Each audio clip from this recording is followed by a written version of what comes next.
Selamat datang di channel Alur Donghua.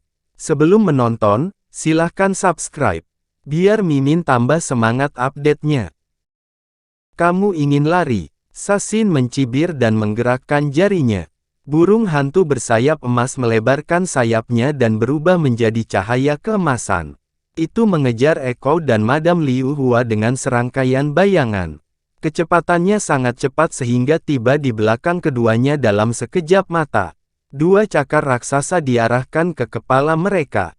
Pada saat ini, Nyonya Liu Hua tiba-tiba melambaikan lengan bajunya. Cahaya hitam keluar dari lengan bajunya dan mengenai burung hantu bersayap emas dengan kecepatan kilat. Cahaya hitam terdiri dari partikel kecil yang tak terhitung jumlahnya, dan memancarkan fluktuasi yang aneh. Aurora magnetik Yin ekstrim. Dari mana kau mendapatkan benda ini? Sasin kaget dan berseru. Dia meraih udara dan menariknya ke kiri. Burung hantu bersayap emas segera bergerak ke kiri untuk menghindari cahaya hitam. Namun, burung hantu bersayap emas tidak memiliki cukup waktu untuk menghindar dan perutnya terkena cahaya hitam karena kecepatannya yang cepat.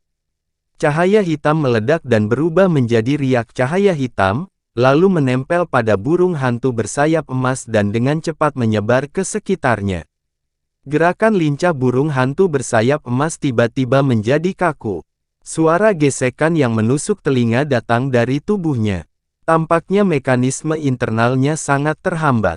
Tidak peduli bagaimana Sasin mencoba mengendalikannya, itu tidak bergeming.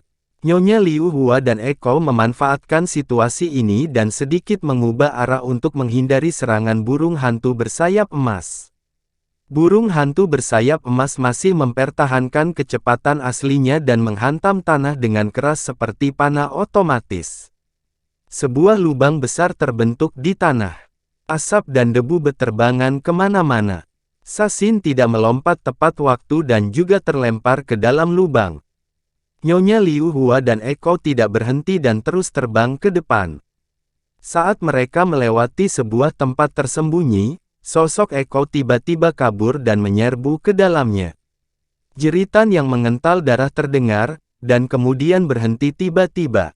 Setelah itu, Egi berlari keluar dari tempat persembunyiannya, dan ada satu orang lagi di tangannya.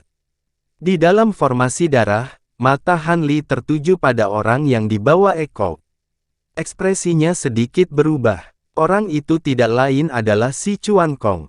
Ada sedikit bekas darah di tubuhnya, dan matanya tertutup rapat. Namun, nafasnya masih ada, dan sepertinya dia hanya pingsan. Han Li merasa sedikit lega.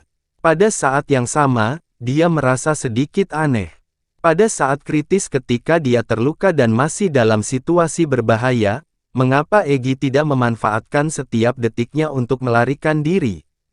Mengapa dia menangkap si Chuan Kong? Echo terus terbang ke depan seperti kilat.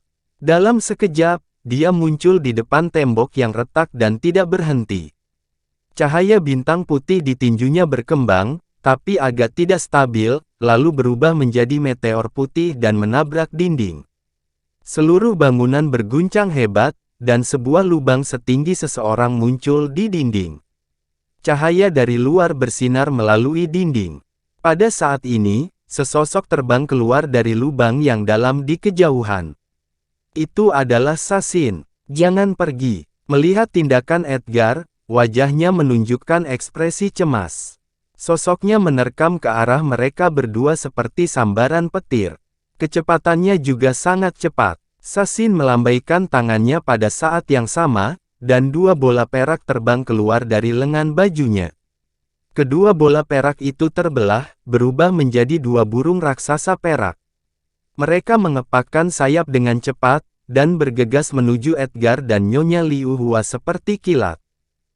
Pada saat yang sama, permukaan kedua boneka burung raksasa itu memancarkan cahaya perak. Kemudian, angkutan perak tajam yang tak terhitung jumlahnya ditembakkan, dan menutupi Edgar dan Nyonya Liu Hua. Serangkaian gerakan Sasin cepat, tapi masih ada jarak antara dia dan Edgar. Jadi, Edgar sudah menarik Nyonya Liu Hua dan terbang keluar dari lubang besar sebelum angkutan perak bisa menjangka, mereka sudah menghilang tanpa jejak.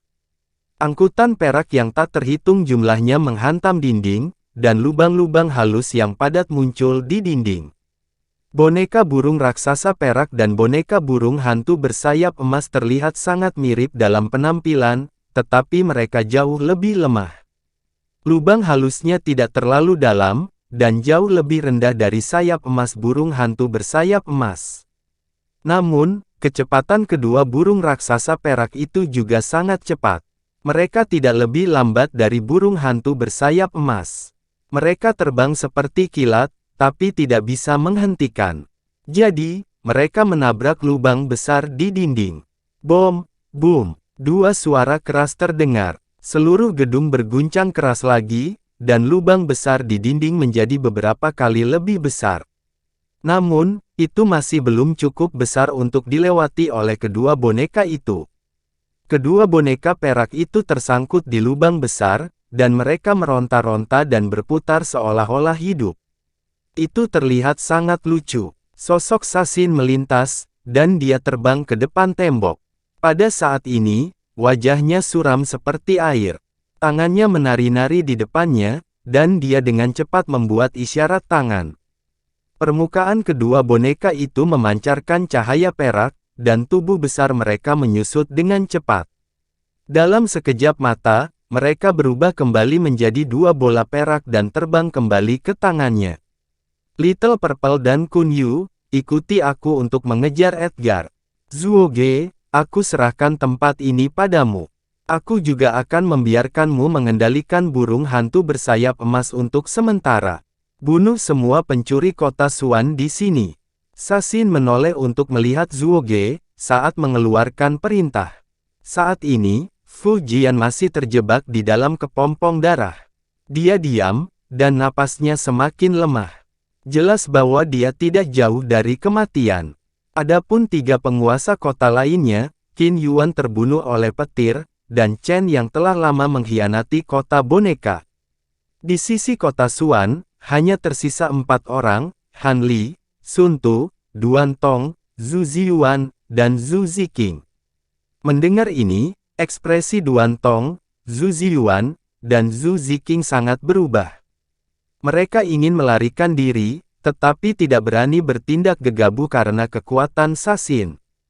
Pada saat ini, tubuh Sun Tu memancarkan cahaya hitam, dan dia berdiri dengan teknik rahasia. Mendengar ini, ekspresinya juga tenggelam. Little Purple, gumam Han Li. Iya, jangan khawatir, Tuan Kota. Zuoge tanpa ekspresi menangkupkan tinjunya dan berkata. Wanita berbaju hitam dan pria kekar itu menanggapi. Mereka berjalan keluar dari kerumunan dan mendarat di belakang Sasin, satu di kiri dan satu di kanan. Dia disebut ungu kecil. Mata Han Li berkilat, dan dia menatap wanita berbaju hitam itu.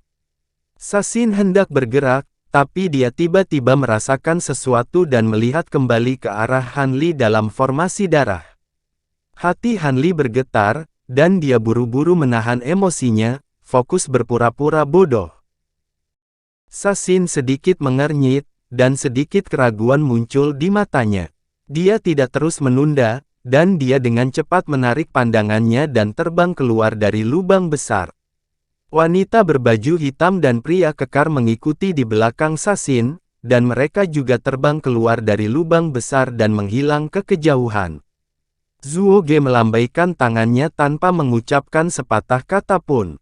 Wu Yun, dua pria botak, Chen Yang, Suan Yuan Xing, dan dua orang lainnya mengepung Sun Tu dan tiga lainnya. Ekspresi keempat orang itu jelek. Meskipun baru saja bertarung satu sama lain, mereka tanpa sadar berdiri saling membelakangi. Di dalam formasi darah, Han Li tidak memperhatikan Zuoge dan yang lainnya. Dia melihat ke arah wanita bergaun hitam itu pergi, dan dia diam-diam menggertakkan giginya. Kemudian, ekspresinya kembali tenang, dan dia terus mengaktifkan formasi darah, dan dengan panik menyerap kekuatan besar ki dan darah di bawah tanah. Saat ini, Sasin dan RG telah pergi, jadi dia tidak perlu khawatir tentang apapun.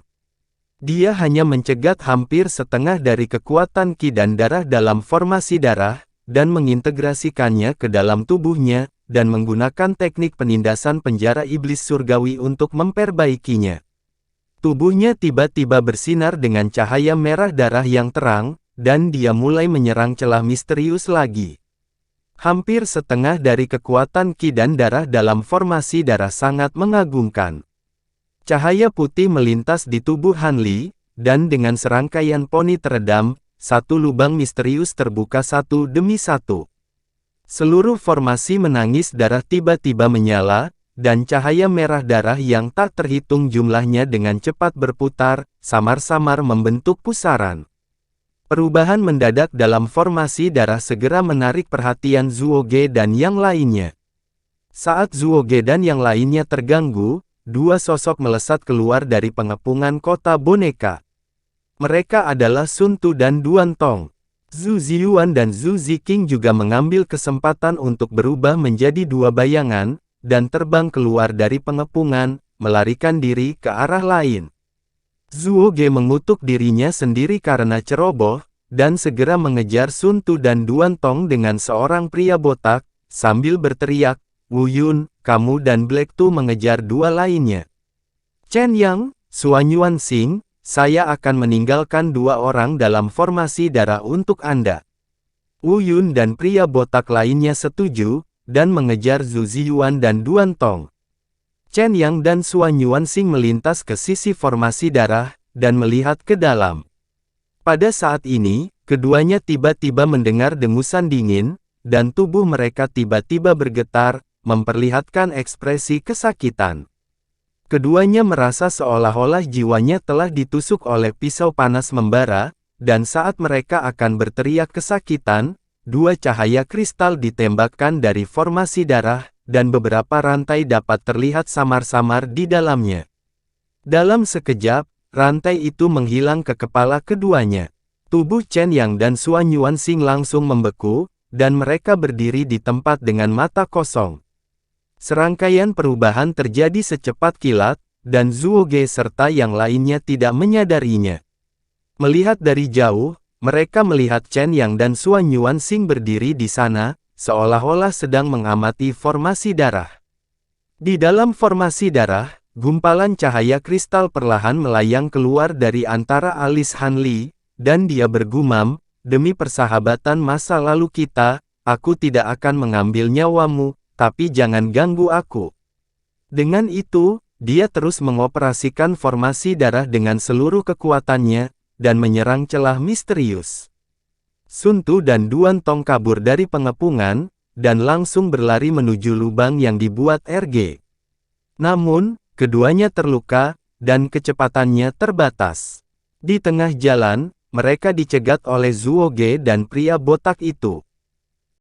Dengan dua ledakan keras, serigala putih raksasa dan macan tutul perak raksasa jatuh dari langit, dan mendarat di depan keduanya, menghalangi jalannya. Kedua boneka itu tingginya sekitar belasan kaki, dan tubuh besar mereka menimbulkan bayangan besar yang menyelimuti keduanya. Zuoge dan pria botak masing-masing berdiri di atas seekor binatang raksasa. Sun Tu dan Duan Tong berhenti, dan ekspresi mereka sangat jelek, dan ada sedikit keputusasaan di kedalaman matanya. "Kalian berdua, meskipun aku tidak punya dendam denganmu, Tuan Kota telah memerintahkanku untuk mengambil nyawamu, jadi aku tidak punya pilihan selain menyinggung kalian." Zuoge berkata dengan acuh tak acuh. Dengan itu, 10 jarinya bergerak sedikit, dan cahaya kristal redup menyala di ujung jarinya. Boneka serigala putih membuka mulutnya yang berdarah, memperlihatkan dua baris gigi putih, dan menelan ke arah Sun Tu dan Duan Tong. Sebelum mulut mencapai, embusan angin bertiup, dan tubuh Sun Tu dan Duan Tong bergoyang, dan mereka tidak dapat berdiri dengan mantap. Sun Tu dan Duan Tong buru-buru melompat mundur untuk menghindari rahang berdarah boneka serigala putih itu. Meskipun boneka serigala putih itu sangat besar, gerakannya ternyata sangat cepat dan gesit. Penglihatan Duantong menjadi gelap saat cakar depan seukuran batu kilangan muncul dari udara tipis dan mencakarnya. Kulit Duantong berubah, tetapi dia berada di udara dan tidak bisa mengelak. Dia hanya bisa melambaikan tangan kanannya yang tebal dan memukulnya. Cahaya bintang bersinar dari aperture misteriusnya dan memadat menjadi seberkas cahaya putih menyilaukan yang bertabrakan dengan cakar depannya. Lengan kanan Duantong yang tak terkalahkan terpelintir dan patah. Dia dikirim terbang seperti sepotong jerami dan dibanting keras ke tanah, darah muncrat dari mulutnya. Tubuh besar boneka serigala putih itu juga terhuyung mundur selangkah, tetapi ia segera berdiri kokoh, lalu membuka mulutnya lagi, dengan keras meludah ke arah Duantong. Sebuah cahaya putih melintas di mulut boneka serigala dan seluruh kepalanya bergetar hebat, mengeluarkan raungan teredam. Semburan cahaya putih keluar dari mulutnya. Itu sebenarnya jarum terbang putih yang tak terhitung jumlahnya, mengeluarkan suara melolong hantu dan dengan keras memukul tubuh Duantong dan tanah beberapa meter jauhnya. Jarum terbang ini mengandung kekuatan yang sangat besar, dan tanah dengan radius beberapa kaki langsung runtuh. Seluruh tubuh Duantong tenggelam ke dalam tanah. Seluruh tubuhnya ditusuk oleh jarum terbang yang tak terhitung jumlahnya. Dia bahkan tidak punya waktu untuk berteriak sebelum meninggal. Wajah Sun Tu menampakkan ekspresi ketakutan saat melihat pemandangan ini. Dia berbalik dan ingin melarikan diri. Tetapi pada saat ini, sebuah bayangan tiba-tiba muncul di atas kepalanya. Itu adalah pria botak yang mengendalikan boneka macan tutul perak. Itu menerkam dari langit dan dua cakar macan tutulnya yang besar mencakar dengan keras. Sun Tu baru saja menyaksikan kekuatan boneka serigala lainnya untuk dengan mudah membunuh Duantong. Dia tidak berani melawan. Kakinya bersinar dengan cahaya putih dan dia dengan cepat mengelak ke samping, nyaris menghindari serangan boneka macan tutul perak itu.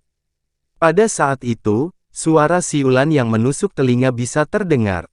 Boneka raksasa serigala membuka mulutnya lebar-lebar dan mengarah ke Sun Tu. Cahaya putih melintas dari mulutnya, dan jarum putih yang tak terhitung jumlahnya menyembur seperti hujan. Sun Tu meraung rendah dan cahaya hitam menyala di tangannya. Pedang tulang hitam ramping muncul entah dari mana dan dia menebas jarum terbang. Cahaya hitam tiba-tiba muncul dari pedang hitam. Itu berputar dan berubah menjadi hantu monster seperti Ling hitam. Itu menghadapi jarum terbang dan membuka mulutnya untuk menghisap. Angin puyuh cahaya hitam terbang keluar dan melilit jarum terbang itu. Bayangan putih melintas dan semua jarum terbang menghilang tanpa jejak. Bayangan binatang hitam itu juga menyusut kembali menjadi pedang hitam dalam sekejap, menghilang tanpa jejak. Selain itu, cahaya hitam di badan pedang telah meredup secara signifikan. Namun, Sun Tu membalik telapak tangannya, dan sebuah partikel kristal putih muncul di telapak tangannya. Dia menekannya ke lekukan di gagang pedang hitam itu. Dengan kilatan cahaya putih, partikel kristal menghilang tanpa jejak. Cahaya pada pedang hitam segera kembali normal. Ketika Zuo Ge melihat ini, dia mengeluarkan suara terkejut. Namun, tangannya tidak melambat dan 10 jarinya terus bergerak. 4 kuku boneka serigala raksasa itu bergerak, dan tubuhnya yang besar berubah menjadi kabur putih saat menerkam ke depan, tiba di depan Sun Tu dalam sekejap mata. Kecepatannya beberapa kali lebih cepat daripada boneka macan tutul perak, dan dua cakar depannya dengan keras mengayun ke bawah dengan kekuatan yang cukup untuk memotong segalanya. Sun Tu tidak panik. Celah misterius di kakinya bersinar terang dan dia mengelak lagi. Namun, serangan boneka serigala itu tidak mengenai sasarannya. Setelah mendarat dengan posisi merangkak, ia dengan keras menginjak tanah dan tubuhnya yang besar terus menabrak Sun Tu. Tubuh Sun Tu bergoyang dan dia nyaris menghindari serangan itu. Dua serangan berturut-turut boneka serigala itu meleset. Tubuhnya berkelebat dengan cahaya putih dan menoleh ke arah Sun Tu dengan kecepatan kilat. Saat ia membuka mulutnya, ia meninggalkan jejak bayangan setelahnya. Kecepatannya jauh lebih cepat dari sebelumnya. Langkah kaki Sun Tu berubah dan dia sekali lagi menghindari serangan itu. Sebagai penguasa kota Opal, meski terluka parah, kekuatannya masih jauh lebih besar dari Duan Tong dan yang lainnya. Boneka serigala tidak bisa berbuat apa-apa padanya. Boneka serigala meraung dan menyerang lagi. Itu menerkam, menggigit, merobek, mencakar, dan segala macam serangan lainnya menghujaninya. Seluruh tubuhnya dipenuhi dengan serangan dan jauh lebih gesit daripada makhluk hidup yang sebenarnya. Namun, itu tidak menggunakan jarum terbangnya. Meskipun ia tidak memiliki senjata ampuh seperti jarum terbang dan tidak dapat mengalahkan musuhnya dalam satu serangan, cahaya putih pada tubuh boneka serigala semakin terang dan terang. Kecepatannya meningkat dan tubuhnya berubah menjadi bayangan putih saat secara bertahap mengejar Sun Tu. Pria botak lainnya hanya mengendalikan boneka macan tutul perak dan mengawasi dari jauh. Solitary Wind Mystic Wolf Zuoge adalah salah satu boneka terbaik di kota Peng. Tidak akan ada masalah berurusan dengan penguasa kota Peng yang terluka. Apalagi, dia hanya akan menjadi penghalang jika dia membantu. Namun, kecepatan serangan boneka serigala putih meningkat dan tiba-tiba menebas dengan cakarnya. Sun Tu mencoba mengelak ke samping, tetapi sudut cakar boneka serigala putih itu rumit dan kecepatannya terlalu cepat. Dia akan dipukul. Dia berteriak dan pedang hitam di tangannya menebas udara lagi. Pedang itu tiba-tiba meledak dengan cahaya hitam dan sekali lagi berubah menjadi hantu monster rakun. Itu menggigit cakar depan serigala putih dan mengisap dengan keras. Bayangan putih melintas dan cakar depan boneka serigala putih itu tampak meleleh dan menghilang. Monster hitam itu melintas lagi dan mencabut pedang hitamnya. Tetapi pada saat itu, tubuh boneka serigala putih itu terbalik, dan kaki depannya yang lain terayun seperti kilat. Seolah-olah telah meramalkan bahwa hantu monster rakun akan muncul, pengaturan waktu dan sudutnya sempurna. Begitu hantu monster rakun mundur dan menghilang, kaki depannya tersapu dan meraih dada Sun Tu. Darah berceceran di mana-mana. Seluruh tubuh Sun Tu juga terlempar. Beberapa luka panjang dan dalam muncul di dadanya, dan darah menyembur keluar. Seluruh tubuhnya jatuh ke tanah. Sebelum dia bisa bangun, peluit tajam terdengar dan tombak pendek ditembakkan seperti kilat. Itu menembus perut bagian bawah Sun Tu dan memakukannya ke tanah. Sun Tu meronta sebentar dan segera berhenti bergerak. Hall Master Zuo, keterampilan kontrol boneka Anda telah meningkat pesat. Tampaknya tidak ada seorang pun di kota boneka kecuali penguasa kota.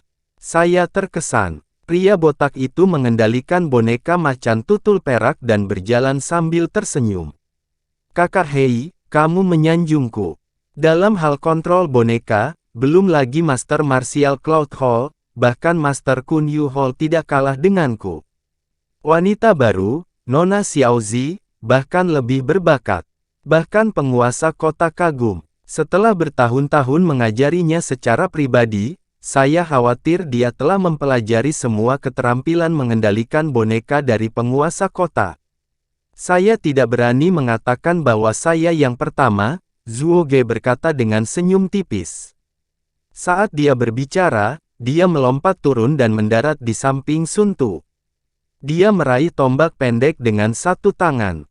Matanya kemudian berbalik untuk melihat pedang tulang hitam yang telah jatuh ke samping.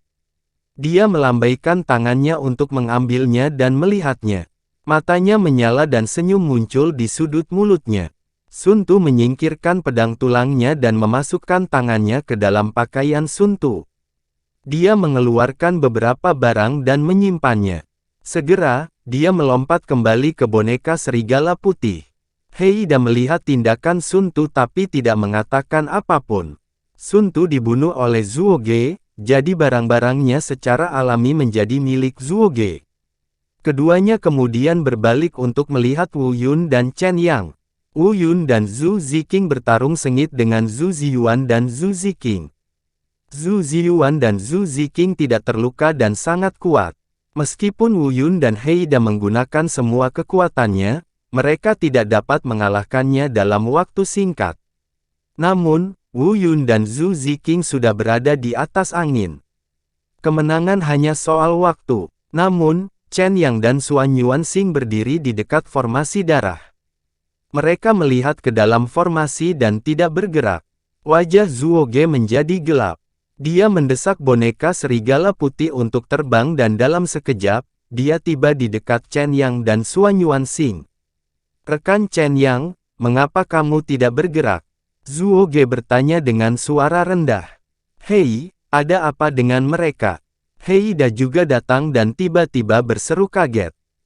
Zhuo Ge mendengar ini dan menatap mata kosong keduanya. Ekspresinya berubah dan dia terbang turun dari boneka itu. "Ada apa dengan kalian berdua?" Zhuo Ge menyentuh keduanya, tapi Chen Yang dan Xuan Yuanxing masih terlihat cuek. Dari kelihatannya, sepertinya seseorang telah memenjarakan jiwanya, kata Heida setelah melihat ekspresi keduanya. "Aku juga berpikir begitu. Tapi siapa yang melakukannya? Mungkinkah itu terkait dengan formasi darah ini?"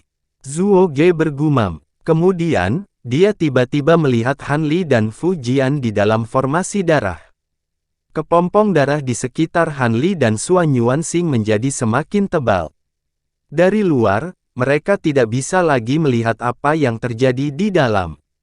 Mereka hanya bisa mendengar suara ledakan. Apakah itu perbuatan orang di dalam atau tidak, formasi darah ini tidak dapat dibiarkan terus beroperasi. Mata Zhuo Ge berkilat dingin. Dia melompat ke punggung boneka serigala putih dan membuat segel tangan.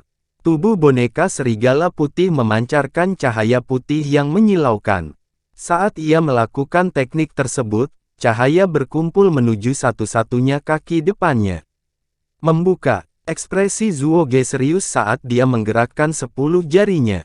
Tubuh besar boneka serigala putih itu melompat dan mengayunkan kaki depannya ke udara. 5 lampu putih berbentuk bulan sabit muncul dari udara tipis dan meluas dengan cepat. Dalam sekejap mata, 5 bilah cahaya itu tumbuh hingga beberapa puluh kaki. Mereka memancarkan cahaya putih yang sangat menyilaukan yang tidak dapat dilihat oleh mata telanjang secara langsung. Bilah cahaya memotong kekosongan dengan suara mendesis yang menakutkan. Mereka memancarkan niat tajam yang bisa menembus semua hal. Wu Yun, Zhu Ziyuan, dan yang lainnya yang bertarung sengit di kejauhan merasakan situasi di formasi darah. Mereka memperlambat gerakan mereka dan menoleh untuk melihat. 5 bilah cahaya putih melintas dan muncul di depan tirai cahaya berwarna merah darah. Kemudian, mereka dengan ganas menebas.